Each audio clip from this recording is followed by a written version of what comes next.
que quedó pendiente era de, así, bueno, vamos a tratar de acidosis metabólica, básicamente, porque es un tema un poco largo, extenso. Entonces, bueno, aquí hay un esquema donde trata de explicar de dónde provienen los ácidos que ingresan a nuestro cuerpo, que se metabolizan o que suelen aparecer mediante metabolismo, ¿no? Por ejemplo, ahí acá vemos, ven el puntero que marco, sí se ve el puntero que marco, ¿verdad? Ya, entonces, por ejemplo, el consumo de grasas y carbohidratos puede dar orígenes mediante metabolismo completo, ácidos volátiles que se excretan a través del pulmón, ¿no? Principalmente el CO2. Ahí marca una cantidad bien alta, que con un proceso respiratorio puede eliminar el CO2. A través del metabolismo incompleto de lactato y acetato, y alimentos de origen animal, se puede originar ácidos no volátiles, como ácidos y bases azufrados, metioninas, cisteína, arginina, lisina, fosfatos inorgánicos, ácido fosfórico. También puede haber lo que es la pérdida de bicarbonato por las heces, ¿no? Cuando hay diarrea, por ejemplo, entonces se pierde de forma considerable. También hay lo que son los bases no volátiles, ¿no? Bueno, acá está para este esquema, donde están bueno, el ácido y las bases aniónicas, glutamato, aspartato, aniones orgánicos, citrato, acetato. Bueno, el equilibrio ácido básico, en circunstancias normales, la producción neta diaria de ácido es de un miliequivalente de hidrógeno por kilogramo de peso corporal. Entonces, la función del riñón es la regulación del equilibrio entre las bases y ácidos no volátiles, que incluye la reabsorción de bicarbonato filtrado, la regeneración de bicarbonato consumido por la producción neta de ácidos, ¿no? Entonces el riñón se encarga sobre todo de los ácidos no volátiles, ya que el pulmón se encarga obviamente de los volátiles, ¿no? Bueno, la acidosis metabólica es un exceso de ácidos no volátiles que resulta en una reducción primaria de bicarbonato en suero, asociado a un bajo nivel de pH en el plasma. La acidemia provoca un aumento secundario predecible en la respiración, ¿no? De forma compensatoria, ¿no? Como aquí está el pH, según la fórmula del pH, ahí ven con el numerador del bicarbonato, en el denominador el PC2, ¿no? Entonces esto va a estar regulado entre ellos.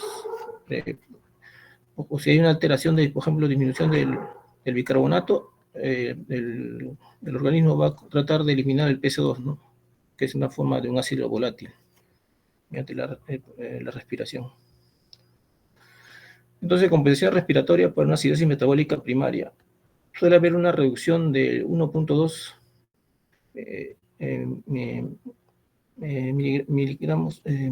milímetros de mercurio del PCO2 por cada descenso de 1000 equivalentes por litro de bicarbonato. Bueno, es una fórmula, también se puede hacer, es un cálculo, pero también se puede hacer otra fórmula, el PCO2 esperado. Acá también se puede poner el bicarbonato más 15, que también es aproximado. En la acidosis metabólica, bueno, acá hay una fórmula donde hay una reacción, el ácido más el bicarbonato suele dar este ácido, pero este ácido es débil, entonces tiende a formarse o degradarse rápidamente a CO2 y agua.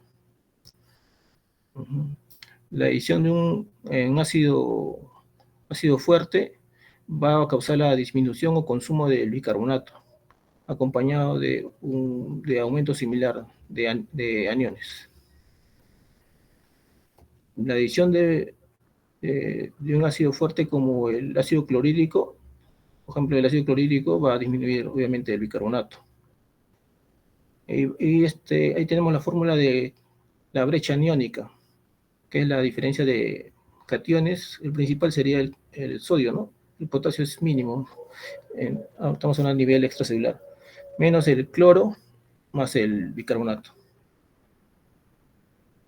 Entonces acá tenemos cómo hay este equilibrio, pues, ¿no? Entre los cationes, es representado por el sodio, con placa 140, y toda que esto es la zona de los cationes, principalmente el cloro, el bicarbonato, y una zona que es el anion gap, o brecha aniónica. En el caso de 12, ¿no? Se promedia.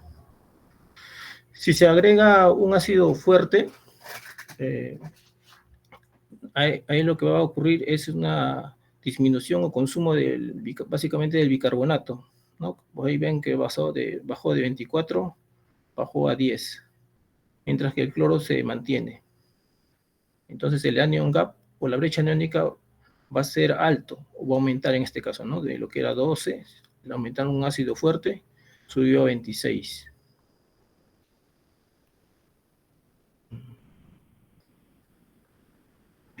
Ya.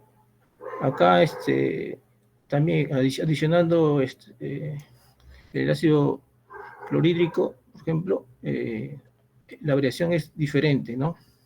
El anion gap, como ustedes ven, se mantiene 12-12. El bicarbonato hay un leve descenso, pero sobre todo el cloro va a aumentar para tratar de equiparar a los cationes, ¿no? Por eso vamos a ver más tarde que hay un tipo de acidosis hiperclorémica, normoclorémica. En la brecha aniónica también se puede considerar el equilibrio de otros cationes, aniones, que obviamente no está, por ejemplo, hablamos del potasio, el magnesio, el calcio, ¿no? Como iones, como cationes. En su contraposición estarían las proteínas de carga negativa. Eh, pues, acá tenemos otros fosfatos, sulfatos. Bueno, es poco frecuente los que son los tipos de acidosis metabólica con brecha aniónica baja, pero se encuentra, por ejemplo, cuando hay baja concentración sobre todo de la albúmina, ¿no?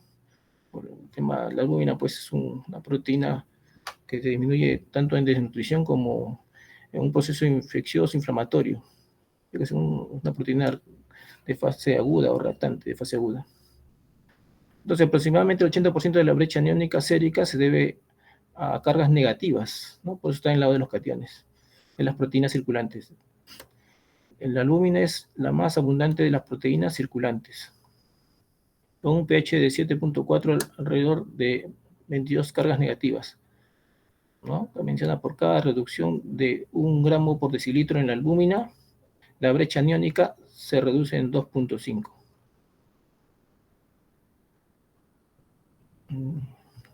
Entonces acá vemos acá la brecha aniónica, de vuelta a la fórmula. Entonces una causa de la brecha aniónica baja va a ser la disminución de la albúmina, ¿no? Hipoalbuminemia.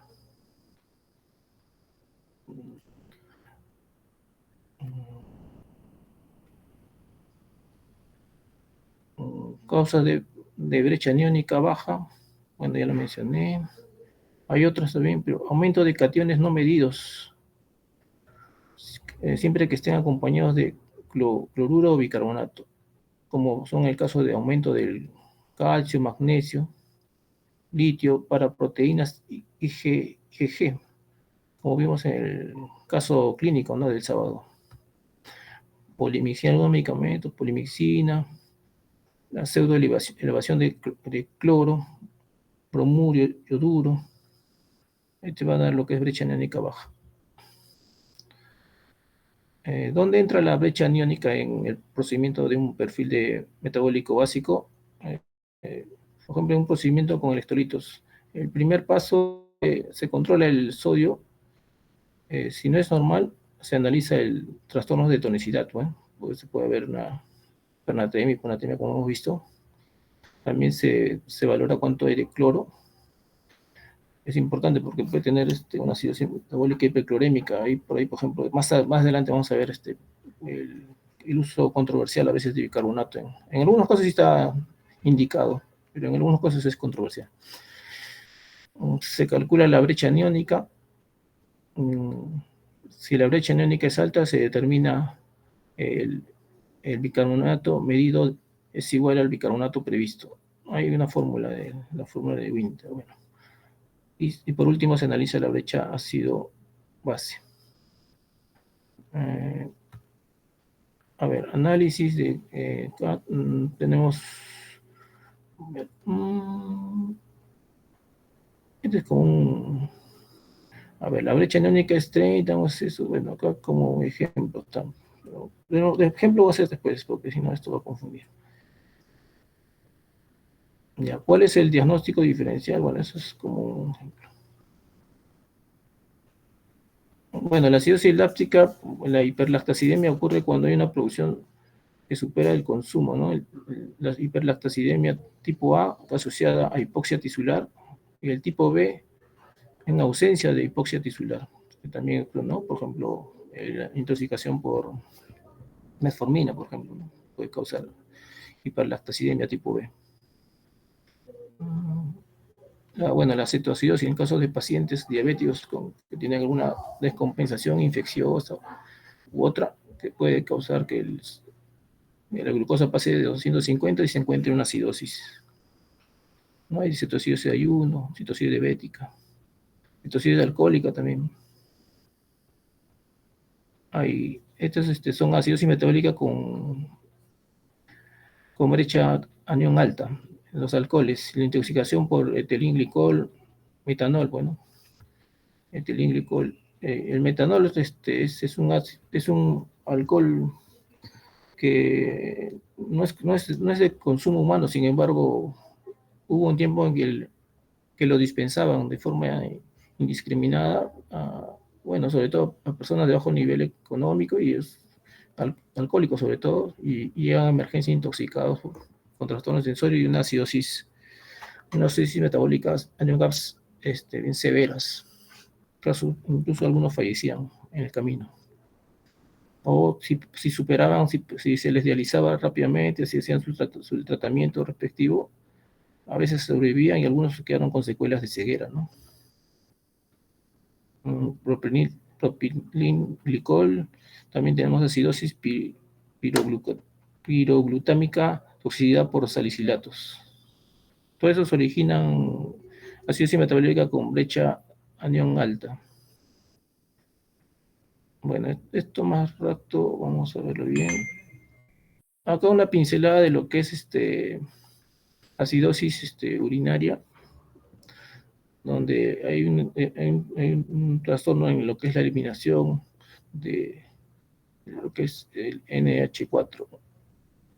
Esto es un poco de fisiología, cómo se altera lo que es el amonio, la alteración del amonio y lo que son los fosfatos. Bueno, acá hay un esquema también para recalcar lo que hemos estado hablando, ¿no? Aquí cuando hay en el lado izquierdo tenemos acidosis metabólica con brecha aniónica alta, normoclorémica, y en el lado derecho tenemos una acidosis metabólica con brecha aniónica normal, con hiperclorémica. Cada uno tiene sus causas, ¿no? Como de la izquierda con brecha aniónica alta, como se va mencionando, hay adición de ácido en el líquido extracelular, en el caso de acidosis láctica, cetoacidosis, también menciona rhabdomiólisis, injuria renal aguda, enfermedad renal crónica y las intoxicaciones exógenas que hemos visto, ¿no? Metanol, etilenglicol. En el lado derecho, brecha aniónica normal, hiperclorémica, hay pérdida del bicarbonato del líquido extracelular, ¿no? Como pérdidas digestivas, vómitos, diarreas, pérdidas renales, como hay trastornos de absorción, por ejemplo, en los diferentes acidosis tubular que voy a mencionar a continuación, pero sí es de forma rápida, superficial. También mencionan la intoxicación de cloruro. Por eso es un poco controversial el uso de cuando hay hipercloremia. Bueno, con esquema, donde está esquematizado parte del tubo digestivo a nivel del colon, ¿no? como en algunas situaciones acá se puede, viene como los electrolitos, sodio, cloro, potasio.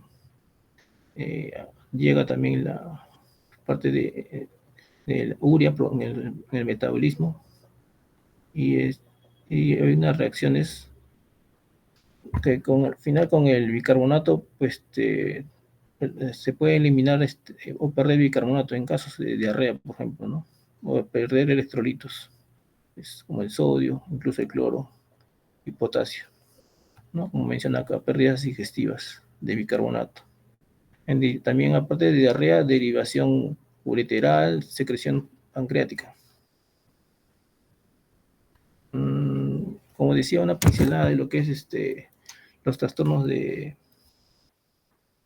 acidez tubular renal. Bueno, como saben, bueno, en verdad son tres tipos, pero ya, acá mencionan, por ejemplo, el tipo 3 está considerado dentro del tipo 1, ¿no? El cirrosis tubular renal. Con pérdida de bicarbonato, la clásica secretora, tipo 1, el distal hiperpotasémica, el tipo 2 queda a nivel del túbulo proximal, una alteración que impide la absorción de algunos cationes. El tipo 4, que está asociado más que todo con alteraciones del amonio y hay una hiperpotasemia, ¿no? Acá está, por ejemplo, que en la parte del el tipo 2, ¿no? Una alteración de la absorción de bicarbonato, es el tipo 2. Como le decía, el tipo 4, una alteración de pérdidas del amonio. En el tipo 1, el tema de la eliminación de iones de hidrógeno, no los puede eliminar adecuadamente. Y acá hay una alteración de la función de la aldosterona. Entonces, el sodio urinario bajo puede causar un aumento de la filtración glomerular y se dan estos casos también. Por acá. Una disminución de filtración glomerular también se da este problema en la insuficiencia renal crónica, ¿no? Alterando que es la recuperación del amonio, por ejemplo, la alteración de los aniones, donde produce una acidosis metabólica hiperclorémica. Esto se puede ver en pacientes con estadios de enfermedad renal crónica, estudio 3, 4. Bueno, hay unas causas secundarias, porque también más son primarias. Mieloma múltiple, enfermedad de cadenas ligeras, ¿no? Que se vio el otro día en el caso clínico. Bueno, con fármacos, y también se ha visto en algunas otras patologías. Como vemos ahí en el tipo 4, también puede haber causas hereditarias, donde hay una alteración del pseudoaldosteronismo y causas secundarias que alteran en ese segmento distal del túbulo contorneado, ¿no? Enfermedad de Addison, hiperplasia suprarrenal, congénita, hiperaldosteronismo aislado, insuficiencia renal por diabetes, lupus, SIDA, glomerulitis aguda. Bueno, en algunos casos se puede dar esta alteración, ¿no? No en todos. Bueno, ahí también hablan de resistencia a mineralocorticoides y también asociar algunos fármacos que a veces se pueden dar. De todas maneras, estos casos son raros. Y bueno, esos más se van en los niños, ¿no? En cuanto a la terapia, se trata de dar una terapia alcalina, ¿no? Uso de bicarbonato de sodio, citrato de potasio. Aquí sí está indicado, bien indicado esto. Había visto que cuando roté por nefrología pediátrica, los asistentes de ahí venían pacientes que tenían su acidosis tubular renal y venían por su receta de su medicación que tomaban de forma crónica por meses, años. Igual, ¿no? En el ATR distal tipo 1, terapia alcalina con citrato de potasio. En el en el ATR distal tipo 4, se puede usar furosemida, fluorocortisona y también terapia alcalina. Entrando ya a lo que son ejemplos prácticos para cómo se aborda o analiza el AGA en estos pacientes con trastornos ácido-base. Tenemos acá un caso de un paciente joven en emergencia que viene por diarrea infecciosa de hace 24 horas y un cuadro de hipotensión arterial. Encontrándose en los gases arteriales un pH de 7.29 de una acidemia, bicarbonato en 14, PCO2 30, bueno, exceso de base, sodio 140, potasio 2.8, cloro 116. Entonces acá está un poco más ordenado, ¿no? Paso 1, determinar si es acidemia o alcalemia. Obviamente es una acidemia, saben todo el pH va de 7.35 a 7.45. Paso 2, ¿cuál es el trastorno primario? Ahí se ve cuál, por ejemplo, el bicarbonato ha disminuido, entonces el peso 2 está un poco elevado aparentemente. No, perdón, está normal, está un poco bajo incluso. Entonces, pero el bicarbonato sería lo que está más afectado. Entonces sería una acidosis metabólica, hiperclorémica, ¿no? El cloro que está un poco elevado. El tercer paso, ¿cuál es el rango de respuesta? Hay una fórmula que suelo usar, la fórmula de Winter, para hallar el peso 2 esperado. En este caso ha salido una gradiente entre 25 y 30. O sea que no hay un trastorno de alteración respiratoria. Quinto paso, bueno, no aplica, ¿no? Porque no hay ese disturbio. Un ejemplo B, paciente añosa con insuficiencia renal crónica, con nefroesclerosis hipertensiva y que se ha complicado con una neumonía adquirida en la comunidad.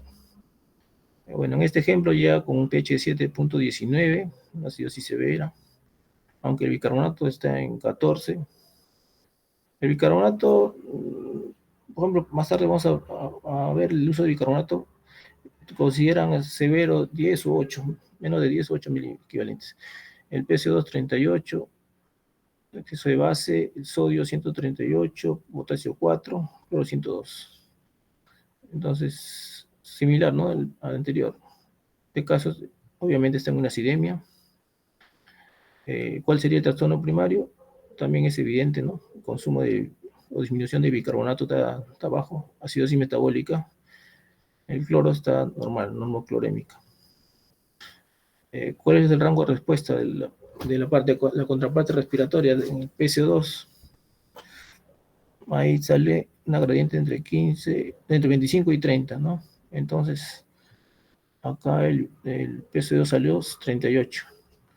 Entonces está fuera de ese rango. Si hubiera caído este rango, no hubiera trastorno, un segundo trastorno. Pero como está el PCO2 está elevado, hablan de que hay un segundo trastorno ácido base, que sería la acidosis respiratoria. En este caso sí aplica tratar de buscar un triple trastorno ácido base. Y se usa la fórmula delta de anion gap dividido entre delta de bicarbonato.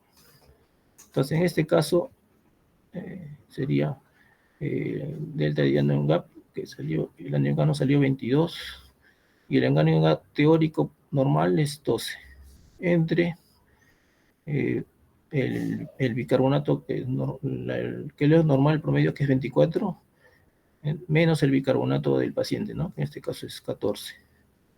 Haciendo la operación sale 1, y en este caso no habría un tercer disturbio o trastorno ácido base. Acá hay ejemplos donde sí hay un trastorno de triple. Se trata de un paciente varón de 56 años con antecedente de cirrosis por hepatitis C y por el consumo de alcohol, ¿no? En su día postoperatorio 17 de trasplante hepático, donde viene recibiendo corticoides, tracolimos, ¿no? Para evitar rechazo de órganos.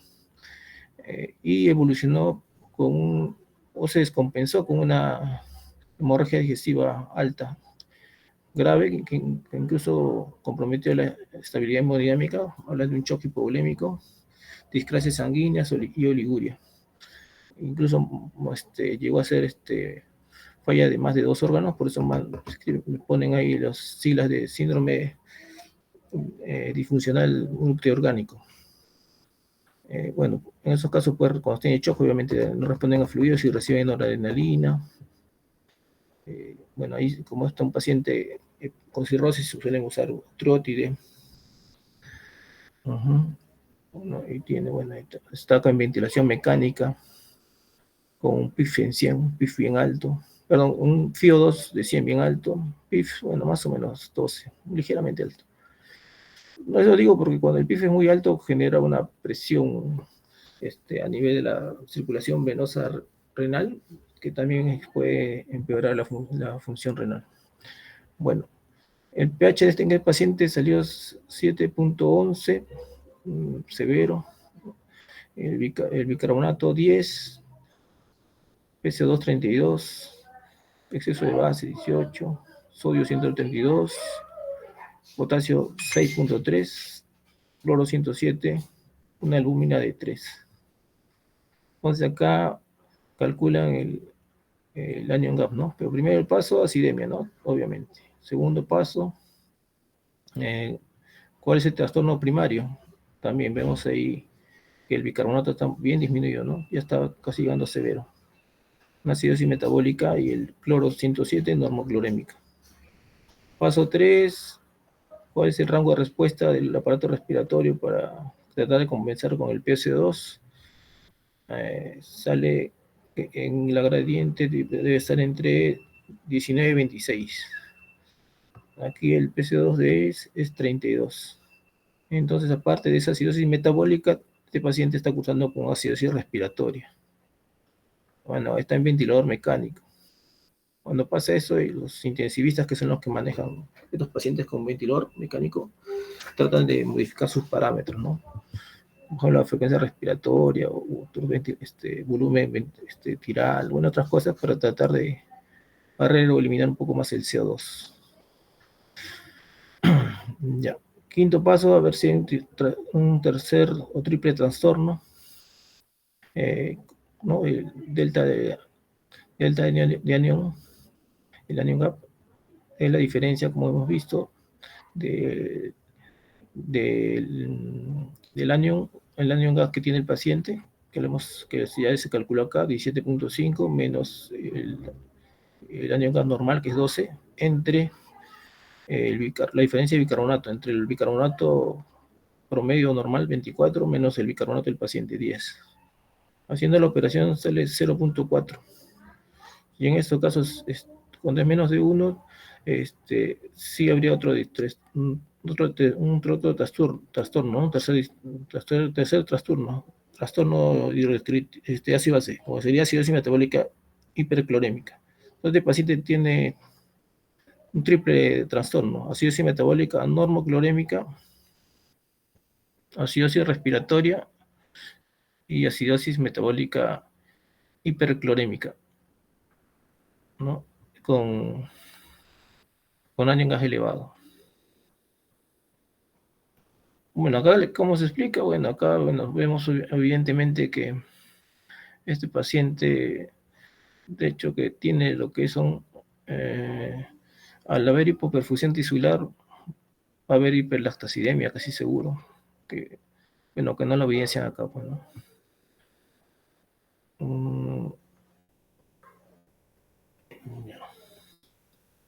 El tema del uso de bicarbonato es un poco controversial en algunas situaciones. El manejo adecuado de la acidosis metabólica requiere siempre un diagnóstico preciso y el tratamiento de la patología de base.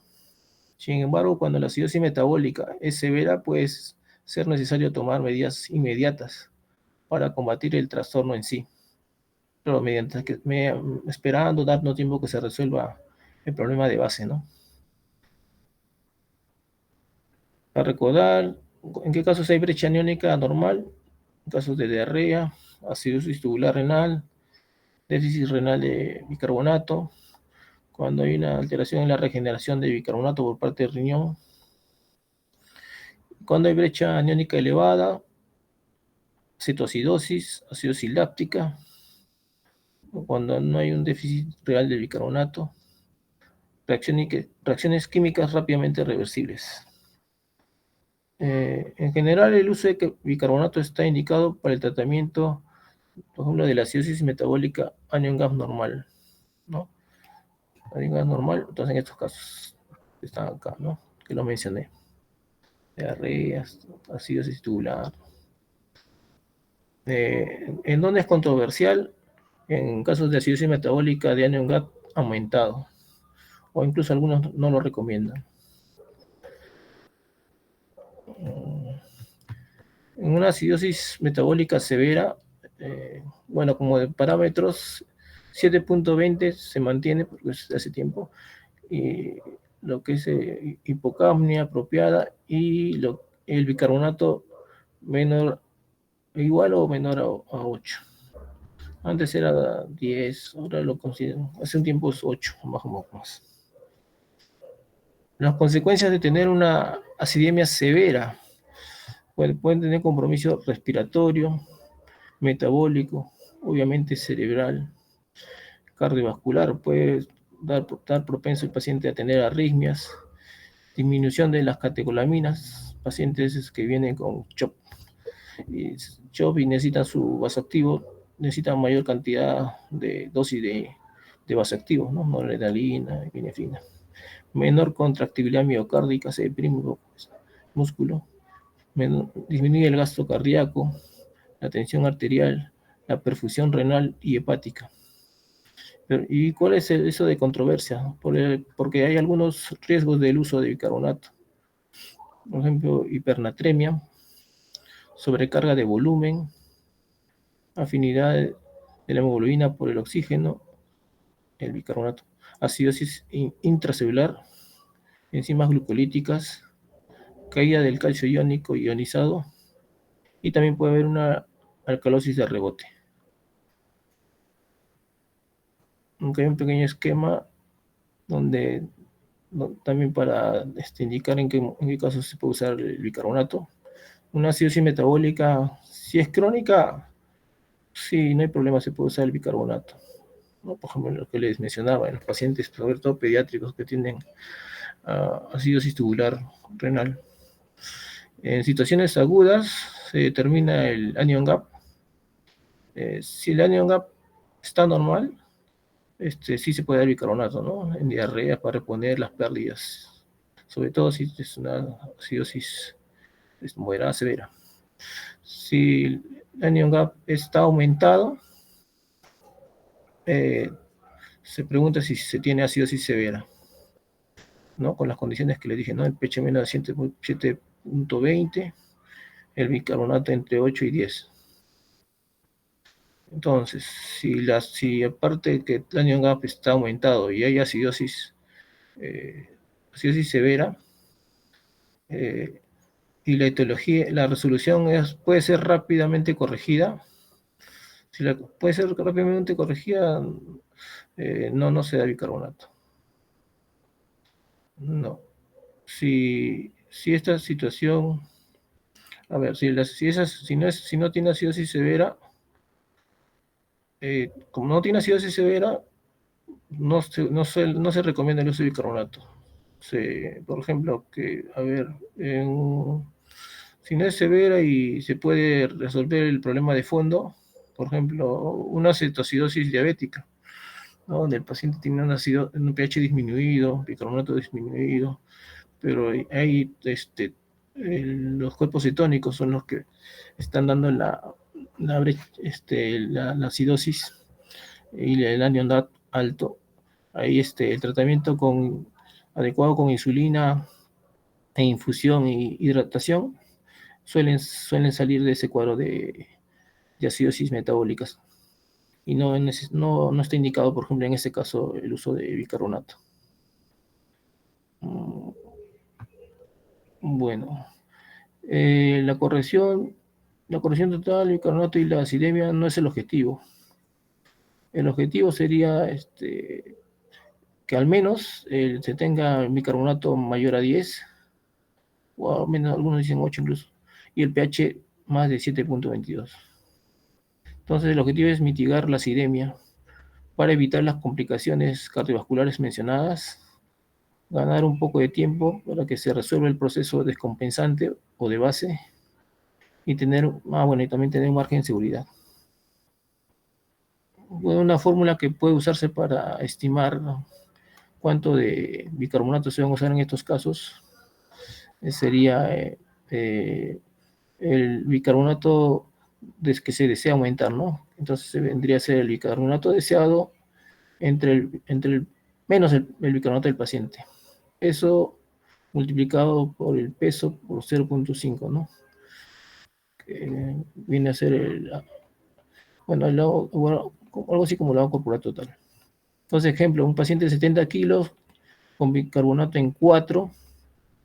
Bueno, en el ejemplo no le han puesto 10, le han puesto 8 para llegar al objetivo de 8 al menos. Menos 4 por su peso por 0.5, ¿no? Como está ahí en la fórmula. Sale que deberían reponerle 140 mil equivalentes de bicarbonato de sodio para llegar al objetivo de tener 8, más de 8 de bicarbonato. Una alternativa también es administrarle 1 o 2 mil equivalentes por kilo, ¿no? Por ejemplo, si este paciente tomamos que sean 2 mil equivalentes, también sale conscientemente a administrar 140 mil equivalentes de bicarbonato de sodio. Se prefiere soluciones isotónicas. Bueno, acá tenemos en el Perú el bicarbonato de sodio al 8.4%, ¿no? Se puede administrar diluido en agua.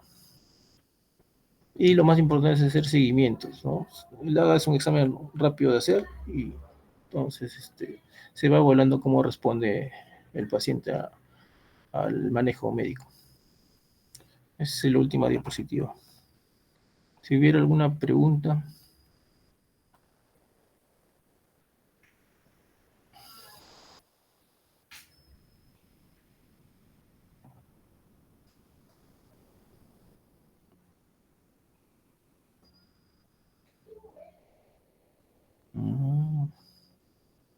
Bueno, es un poco extenso.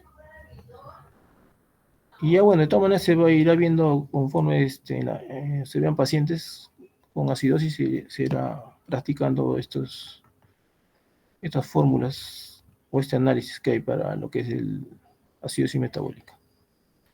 Bueno, eso sería todo. Muchas gracias por su atención.